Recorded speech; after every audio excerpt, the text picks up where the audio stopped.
You are listening to Reels Movie Podcast. I am your host, Z, and before I get into this review, let me remind you to subscribe to the channel, hit that thumbs up button, leave a comment below, hit that bell for notifications, and you'll never miss a future episode.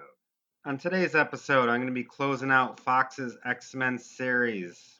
With the release of Dark Phoenix, Fox has released their 12th and final X-Men movie. That also includes the two Deadpool movies. Now the franchise shifts to Marvel and it will be part of their MCU universe.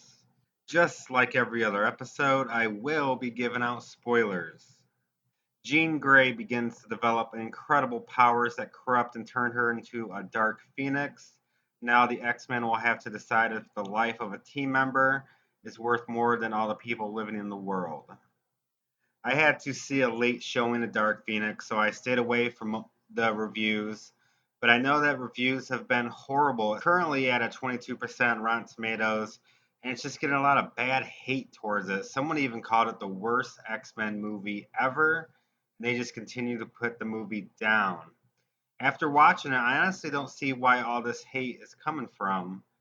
Is the movie great? No. Is it the worst X-Men movie ever? God, no. X-Men Last Stand still holds the crown to that one. So, what's my review of Dark Phoenix? The entire movie revolves around Jean Grey, and I do have to say, I think Sophie Turner killed it in this performance. The only knack that I had on her was her emotional changes. With the newly formed powers inside her, her emotions change pretty rapidly. They change so fast, I don't think Turner was able to keep up with the consistent emotional changes for her character. It wasn't her fault or even director Simon Kinberg's fault. The script consistently changed her character at every quick motion, and the character just wasn't able to take a breath. Other than the fast paced changes to her character, Turner was definitely a star in this performance. She's still a young actress at 23, and she's just going to get better. Trailers for this literally killed any type of surprise the movie had going. Doesn't flat out show you that Mystique dies, but it's pretty damn obvious. I'm totally cool with Mystique dying, and honestly, I was very surprised Jennifer Lawrence wanted to do another X-Men movie, so it's really no shock that she died. But leaving her death a surprise would have left a bigger impact on the audience instead of spoiling it in the fucking trailers. Go back to X-Men Last Stand. The trailers hinted at Charles Xavier possibly getting killed, but you wouldn't think they would do that. Charles Xavier is one of the most iconic X-Men in the whole franchise. So it was very surprising when that happened in Last Stand. In Dark Phoenix, you knew when it was coming and if it really happened. So the impact wasn't there when her death comes around, and it kind of blows out all the air of the movie at that moment. Jean Grey is being manipulated by a new villain, Vuk, and that's VUK. I don't know if I pronounced that right, but I don't think her name was ever said. So I'm going off on IMDb on that one. A shape shifting alien, pretty much a devil's advocate to Jean Grey and turning her against the X Men. I know in the original origin story, the Dark Phoenix franchise, you had aliens, but I really do think they've reached here with bringing aliens into the mix. In this X Men universe, you see Jane absorbs this energy that destroyed Volk's planet, and she uses Grey to kill everyone and rebuild their planet on Earth. When Grey refuses, she tries to take the power out of her and winds up killing them both. That is the entire story arc for Volk and her army. Yeah, there are some really cool moments, especially on the train in the final act. That was a very fun action scene with all the X-Men and the aliens, but they're pretty useless as villains compared to how powerful we see Jean Grey. Honestly, they should have just really had Jessica Chastain play any other mutant or even a human that manipulates Jean Grey, a human that's against mutants. Sort of kind of like Helmut Zemo in Captain America Civil War, who was just a normal person, but he breaks up the Avengers at the time, and he does it all just by using being smart about it. Really, anything would have been better than using aliens.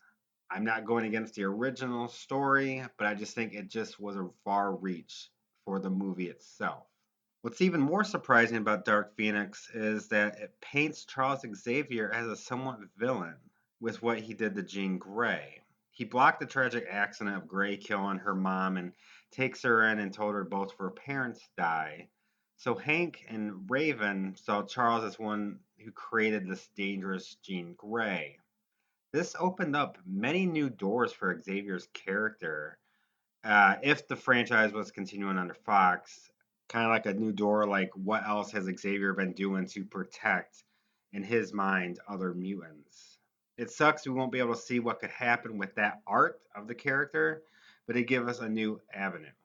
I'm definitely going to get some hate for this one, but I honestly think James McAvoy outshined Patrick Stewart as Professor X. It's just the way McAvoy gives Xavier attitude. And in this one, he actually shows he has a massive ego, that he can do no wrong. That's very different than what Stewart did in the original X Men series. I know I'm not saying much about the other X Men like Magneto, Quicksilver, Storm, Cyclops, or even Nightcrawler, but rather than a few moments, they don't get their own platform to stand on. Michael Fassbender does an amazing job, again, as Magneto, but outside of two action scenes, one in New York and one on the finale in the train, he's pretty much forgotten. The same goes for the other characters as well. We see Quicksilver, and then he gets hurt in a battle. We don't see him until the very end. So he is completely forgotten during that long stretch. The other characters do have moments, Cyclops, Storm, and Nightcrawler, but they're overshadowed by Xavier, the Beast, Mystique, and obviously Jean Grey. And it's a shame that they can't figure out something for them to do while not being outshined. Overall, this is a pretty decent X Men movie and comic book movie overall. It gives a fitting ending to this franchise, and who knows how long before we see X Men's version of X Men in their MCU and who will be playing those key roles. If you follow the X Men series and enjoyed the series since it started with First Class, you'll definitely enjoy Dark Phoenix. I'm going to give Dark Phoenix a C plus. Thank you for listening to this review from Reels Movie Podcast. If you like this episode, hit that thumbs up. Leave a comment below. Tell me your thoughts about Dark Phoenix and the finale, X Men for Fox. Subscribe to the channel, hit that bell for notifications, and you'll never miss any future episodes. I'll see you later.